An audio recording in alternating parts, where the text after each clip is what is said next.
Thank you for the nice introduction. Hello. Today we're going to take a look at the type system and how you can use it to your advantage. And yes, not burn your orbiter for $125 million.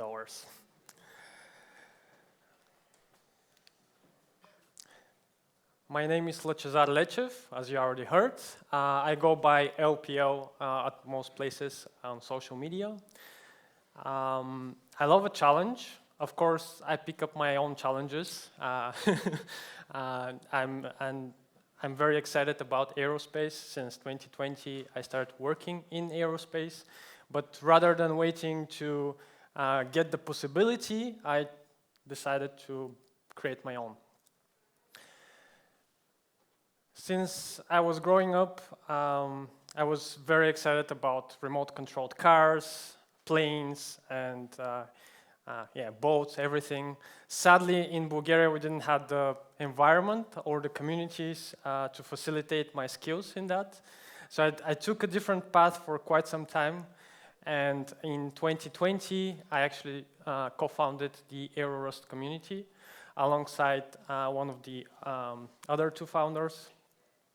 And actually, the previous photo that you saw, this is in Cité de l'Espace. Sorry if I pronounce it wrongly, but this is in France, Toulouse, to be precise. And this is where, for the first time, I met in person the other co-founder, Jeremy. And it was really nice to share our passion towards aerospace and just enjoy the day around the museum.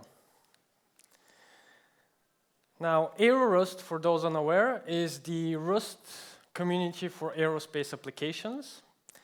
Our slogan or motto, however you want to call it, is that we are your launchpad to aerospace. And the community has three main goals that we're working on. The first one is that we want to create a space for anyone interested in aerospace and Rust to engage. No matter if you want to share your project or learn about a topic, you can always join our Discord server where most of the times the community resides and use this invite here. And of course, all of our open source projects are in the GitHub organization. The second goal of the AeroRust community is to create learning materials and a knowledge base for anyone to get started with aerospace or learn about a specific topic. And the third and final goal is to, of course, work on the ecosystem and create all the crates necessary for aerospace applications. Apart from our main goals, of course, we participate in events, meetups, give talks and presentations like today.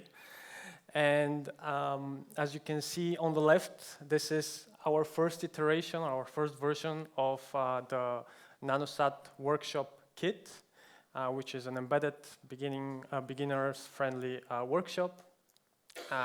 And our first iteration we actually did last year at the space conference in Plovdiv, which we organized for the first time.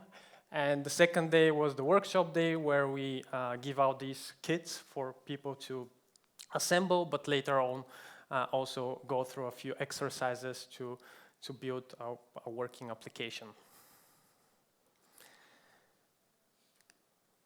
So I'm basically this guy. Every time somebody wants to speak with me for space or spaceships, I'm the person you would like to speak with.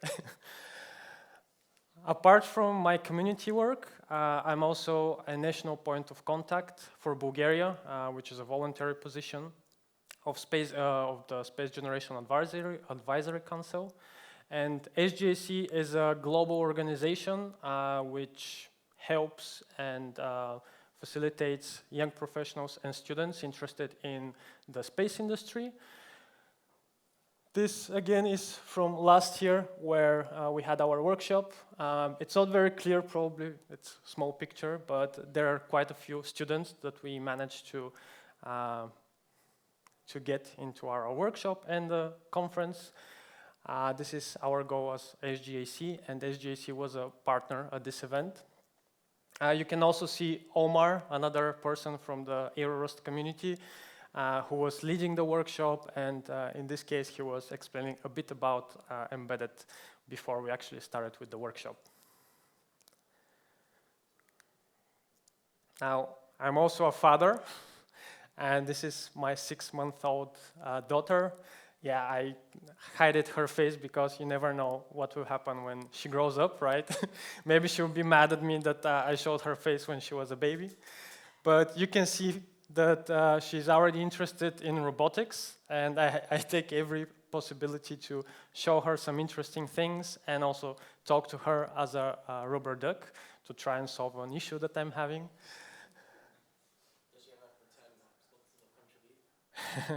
She might contribute sometime soon, but yeah, I just want to get her excited about science and technology, and I think I'm doing a pretty good job so far. Now, with that out of the way, let's talk about type-driven development, the main topic of this presentation. When we begin talking about type-driven development, of course, we have to start from the basics. That's why we're going to take a look at a few examples with primitive types and how you can utilize them to, of course, use the type system to your advantage. Then we're going to take a look at one example with new types, just for completeness. And we're then going to focus on the type state pattern. Last but not least, we're briefly going to take a look at const generics, what's possible right now, what you can use them for, and a few examples. Okay, primitive types. Most of you are probably aware already, but for example, if you have a value that can always be positive, instead of using a signed integer number, it's better to use unsigned integer number. That's already an advantage that you can take. And although the non-zero types are also new types in the standard library, I decided to include this example just to showcase what's included in the standard library.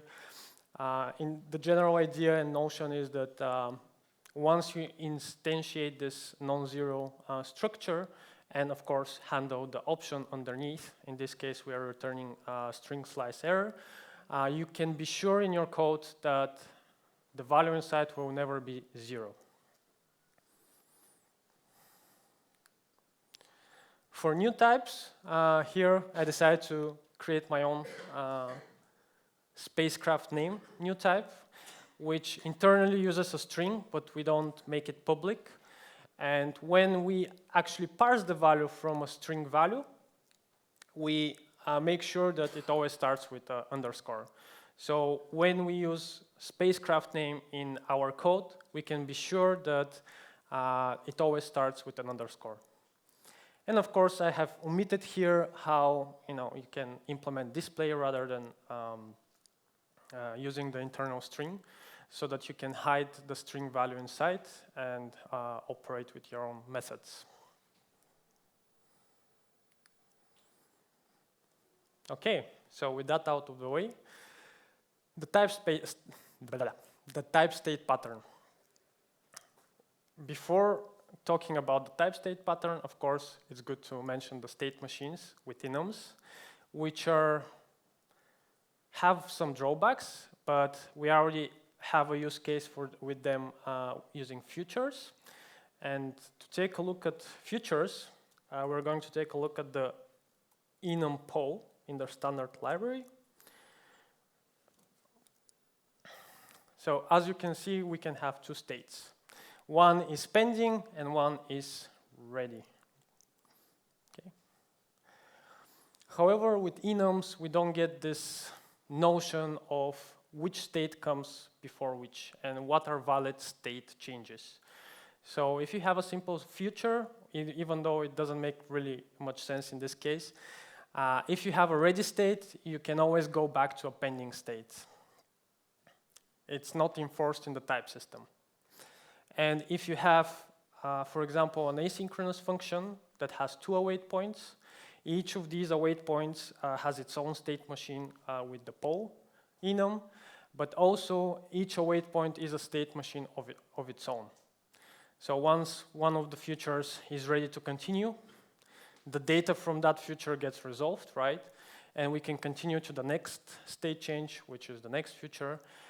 So the state machine flows correctly.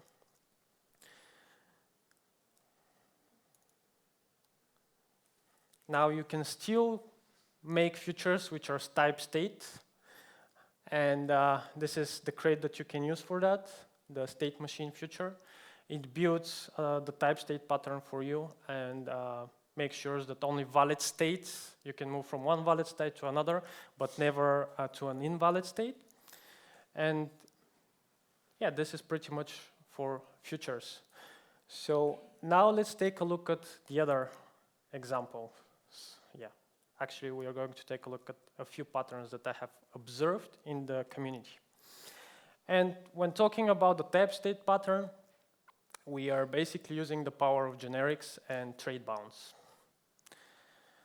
The first pattern that we're going to take a look at least I call it a mode of at least 2. And if somebody knows a different name that I have, haven't seen, please come back to me when the presentation is over. I really want to see if there is a name for this pattern. Currently, it's the way you can circumvent the type system in Rust and provide both async and blocking API with the same structure. This is useful in the embedded world, as we'll see in a bit with the examples. Since Rust doesn't have a syntax or doesn't have a way to define the same API as both async and blocking, this is the way to go for now. Wow. There are 2 more ways, but I'm going to mention them at the end of the presentation. Now, we're going to take a look at 2 examples. One of them is the unreleased version yet of the BMP388 sensor crate, which is a pressure and temperature sensor. And then we're going to take a look at the Embassy HAL crate for the RP2040, which has a neat feature that is not present in the BMP388, but it will give you the general idea of how to build such APIs. We're going to first start with the documentation. And I've created this crate just to give you the examples and to be more clear what's happening. So the driver crate has this BMP388 structure. And it can have 2 modes. One, the async one, and one for the blocking one. So these are unit type structs that you can use to define that you're either using the asynchronous API or the blocking. What does that mean with code? So you can see here that the mode actually requires us, we have a trait bound to this trait mode. And this is a public-facing trait. But when we take a look at the public trait, we also see that it requires us to implement this mode, which is a private trait. What this allows us to do, and it's not only used for this kind of scenarios, but it's common practice in the Rust community, is to define async and blocking as this public trait. However, because this trait, the other sealed mode, we can call it the sealed trait, is private for our crate, we are the only one, the crate developers, that can define what a mode is. Nobody outside of the crate can define what a mode is. So you can only have an async and blocking modes. What this allows us to do is, as a user of the crate, is to still abstract away the mode when we are using the API, but also use an async or blocking implementation. Okay. Now, as a summary, you have a sealed mode, which is a private trait that can only be implemented by you as a user or the developer of the crate. Then you have a data structure that requires a public-facing mode. And this public-facing mode has a trait bound to the sealed mode. The data structure itself can implement various traits for the various modes. And this is where we're going to take a look at the embassy crate. Just a bit of context, in the embedded world, just because we don't have this syntax to define both async and blocking APIs at the same place, the community has decided to create two different hardware abstraction layer traits, one for the blocking and one for the asynchronous versions. In this case, I will highlight just the important things, but you can see here that the SPI async version, I'm not sure if it's going to be visible, but it says that implements the embedded how async trait here. So this is the asynchronous with async functions. While this mode, which actually doesn't specify what's the mode. So here you can use either an async or blocking mode. They both implement the blocking trait for the SPI, which is really nifty, because if you think about it, and somewhere in the code you're using the async API, but one of your crates, the driver crates, is using blocking, you don't need to do anything else. You just use it, and that's it. Only for the async version, we have a special trait implementation. Now, this is one of the patterns. The other pattern is probably familiar to most of you. It's the builder pattern. However, we're going to specifically talk about the typed builder pattern, or the crate that allows you to generate typed builders. One of the applications that you can use this is for configuration. And again, we're going to give an example with the BMP crate. Some sensors don't always mention how in the datasheet, what is the default or what happens if you don't set up a certain register. In this case, we don't have that. Everything is defined in the datasheet. So we can use the default implementations. Let me see, config builder. Oh, yeah. So most of the fields have a default implementation, so something that by default is set up in the sensor when you want to initialize it. And what's interesting here to note, for example, the first implementation, and this is all generated by the type builder derive macro, is that you have all the fields here as generics, and actually here you can see that all fields begin as unit types. However, the crate generates all the implementations below, where, for example, the first one, you start with the config builder, and the first field, which is the address, is a unit type. Then when you call this method to set up the address, you see that we only change the first field. By the way, is it visible from the back? Okay, perfect. And you can see, for example, for the second field, that the oversampling, again, we leave the rest of the fields as generics. But if we have the second field for oversampling a unit type, we can overwrite only this and leave the rest of the fields as they are. So whether they're set up or not, we don't really care, because we are using generics in this case. What does that look like in code? Well, it's pretty simple. This is our configuration struct, and it's used to set up the sensor before we actually start measuring stuff, for example, the temperature. We have the address and also all these configuration values for filter, sampling rate, they all have default values, so that's why we just use field default.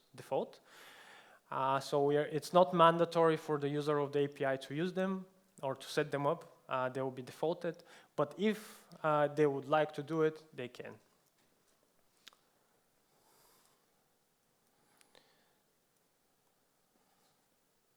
Okay, next one. And this is one of my favorites. Units of measurement. So underneath, there are a few crates, but the one that I would like to share is the unit of measurement, or WOM crate, how at least I call it. Underneath, it uses the typenum crate and implements the international system of units, but also the international system of quantities. And its application is, well, not to crash your space orbiter, or maybe mission critical systems. To be honest, everything that deals with conversion between different quantities and units is a good fit for this crate. The example that we're going to take a look at is the Mars Climate Orbiter, and how they managed to crash it because they wrongly converted one of the values. They were using pound seconds. They thought they were using pound seconds, so they converted it to Newton seconds, and they did a bad value of times 4.45. Here is a good time to mention that I didn't find conclusive information about this issue. There were quite a few articles that mentioned the problem, that it was communication problem between Lockheed Martin and NASA JPL. But this is the most complete version that I found of the everyday astronaut. Basically, the spacecraft was sending Newton seconds, while the ground software that Lockheed Martin apparently wrote took this value and thought it's a pound second value. And they converted it to Newton second, which meant that they wrongly convert one value to another. A caveat here, again, always check your sources. I found this article that was mentioning Newton seconds squared and pound seconds squared, which was wrong. And also this conversion calculator, which initially gave me wrong results. And I thought I found a bug in the crate, but actually it was the calculator itself. Now to take a look at the example, I have prepared. Okay, let's see. Maybe run the code first. So this example is actually for the space shuttle. I took, let me see, I think this would be better.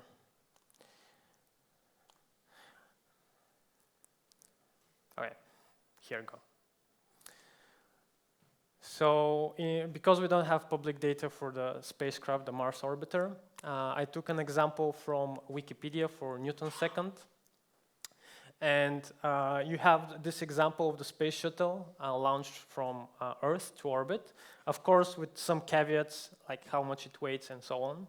So I've taken these values here, and as you can see here we have a speed of 8,050 meters per second and a mass of 132,000 kilograms and 500 kilograms.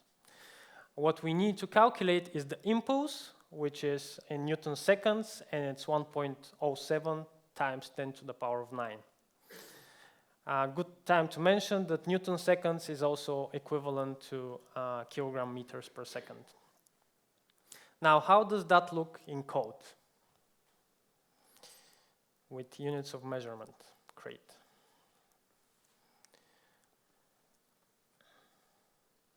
First, we're going to take a look at the actual values here, and then we're going to take a look at how JPL actually got these values wrong from Lockheed Martin. We're just going to take the meters and define it as 8,050, and divide it by 1 second to get meters per second. So the speed over here is already meters per second. The types in the units of measurement, this allows us to, for example, add length and time. This would be a type error.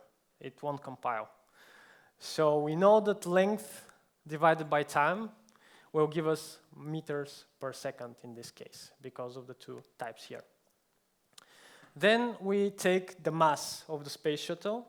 That was from Wikipedia, 132,500. And we calculate the momentum, which is basically mass times speed. Now, we can convert the units in units of measurement using the get function or method, and we just specify what kind of units we want them to get. In this case, it's kilograms meters per second. It's what we calculated, but we need to specify what we need to get these values in. And as you can see, we also have an assertion, and this is exactly the value of the momentum shown in Wikipedia. Of course, they rounded up the values, but this is the full value in Newton's seconds without scientific notation.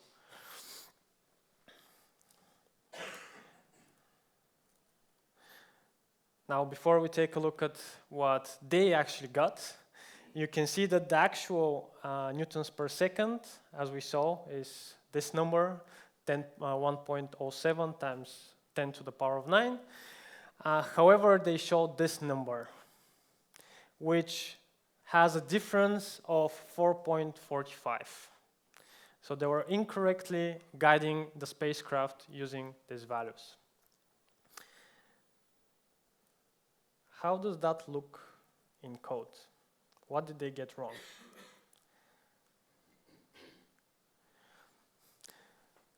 So again, we have this number, which is 1.07, but this time we use pound force. And again, we multiply it by time to get pound force seconds. And we convert this to kilogram meters per second. And this is where we get the wrong value. As you can see here above, I've actually calculated the pound seconds correctly. And this, again, does the conversion from pound seconds to kilogram meters per second.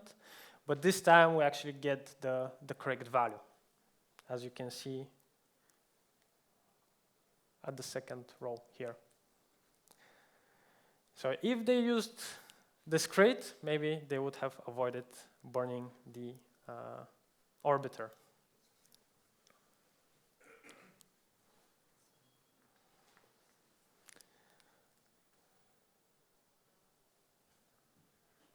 Underneath the units of measurement, crate uses typenum, which is type level numbers evaluation. Its application is if you want to do a constant math operation.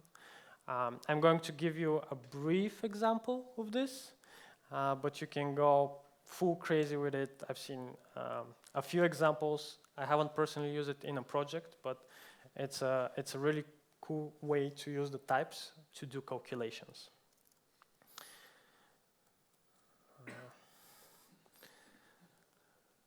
We have this compile time multiplication, and it has two generics, x and y. These are the values that we want to multiply together. The way this works is that you define a trade bound on x that you want to be able for x to be multiplied by y. And here it's how we combined each trade bound in order to do the calculations. The second trade bound, as you can see, we say that x as a thing that can multiply by y, and we take its output and say that it needs to be unassigned integer. In this case, if you try to say, for example, -1 for x times 5 for y, since -1 doesn't implement the unsigned, or actually the multiplication of the two numbers doesn't implement unsigned, the type system will just give you an error. It's that simple.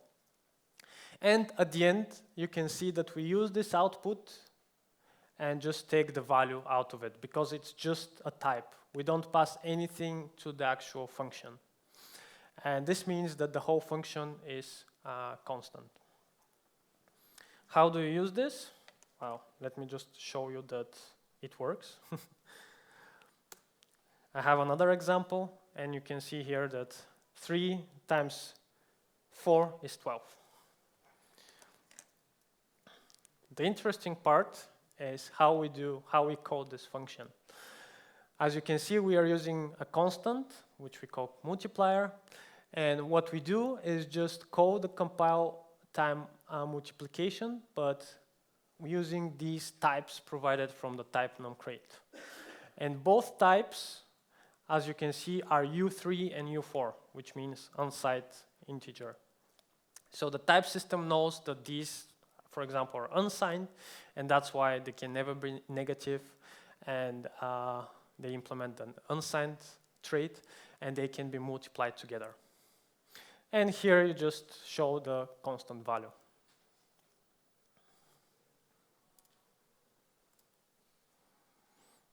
Any questions so far?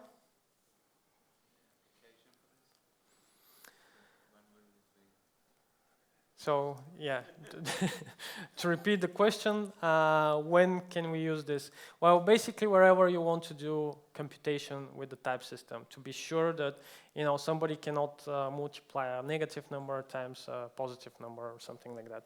So it's just a way to use the type system in your advantage.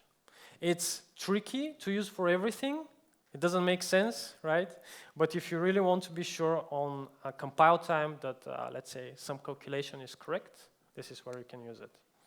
I've seen people using it for embedded, but it gets very long when you have some formula that you want to express in types. It gets the trait bounds get very, very long. But it is possible.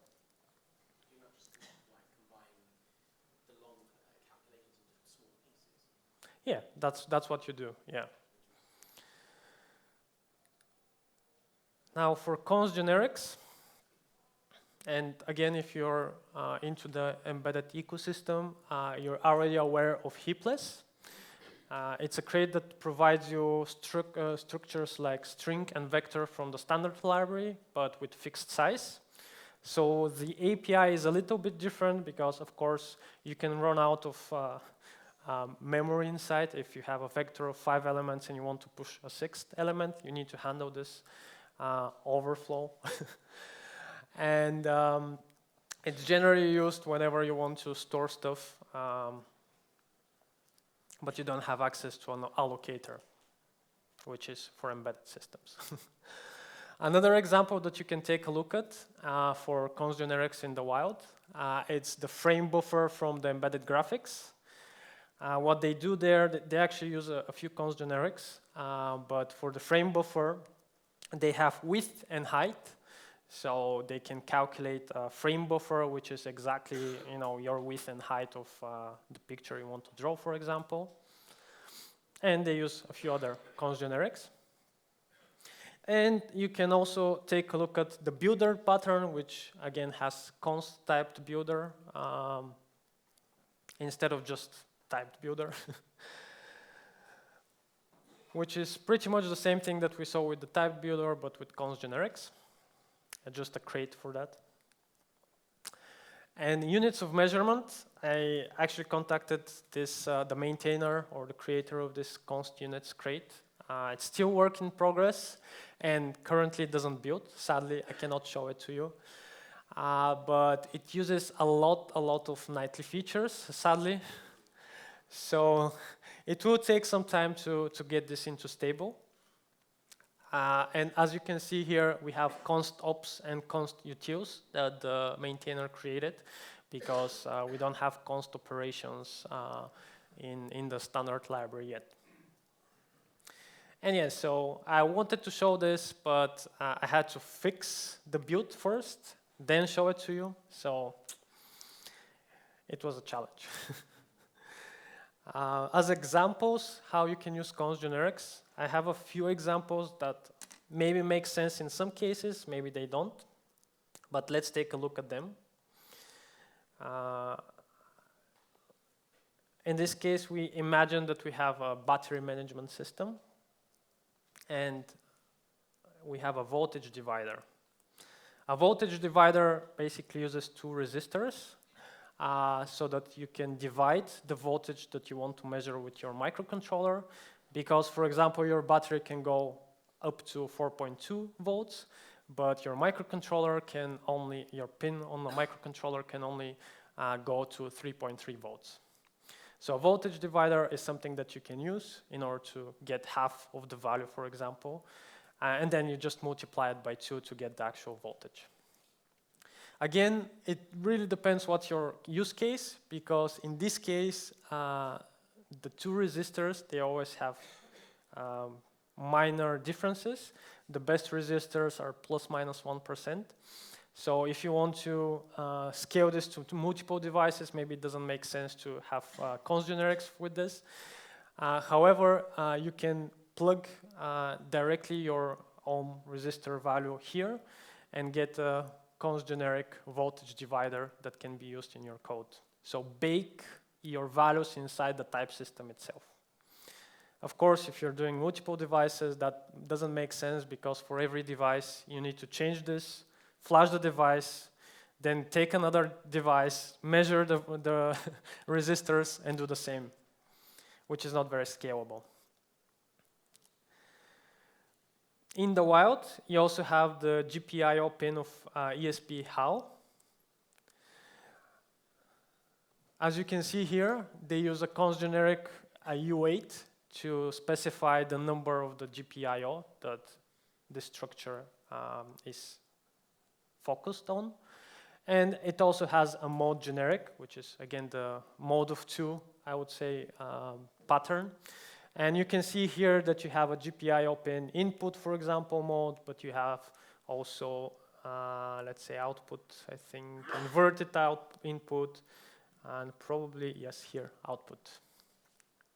So this is, again, your mode. And as an example, I also created this small struct, again, inspired by that, where you have the pin number as a cons generic, and you have the voltage mode for your pin, so 3.3 volt or 5 volt, for example.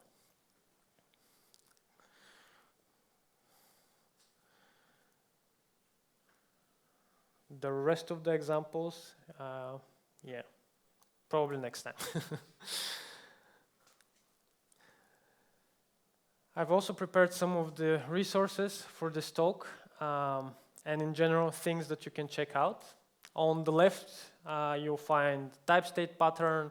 You'll find, for example, most of the information that I shared here, but condensed from Let's Get Rusty. Also the state machine pattern, or understanding futures. On the right, I've shared 2 more crates that can be used for units of measurement, and also the discussion of inside the units of measurement crate for cons generics. Remember how I said earlier that there are 2 ways or a few ways that you can create both asynchronous and blocking API?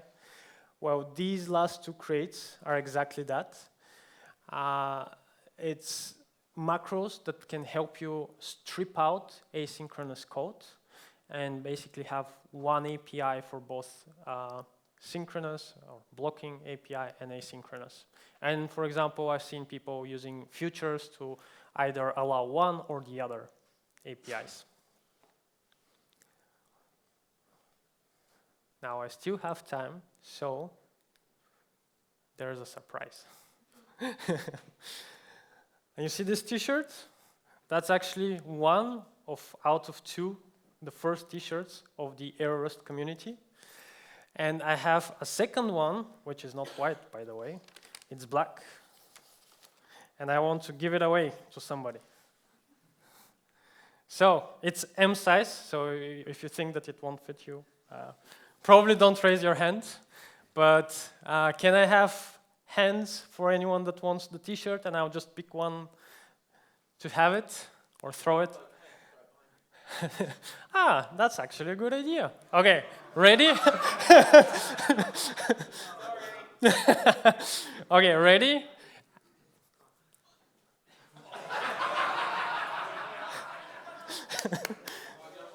Nice.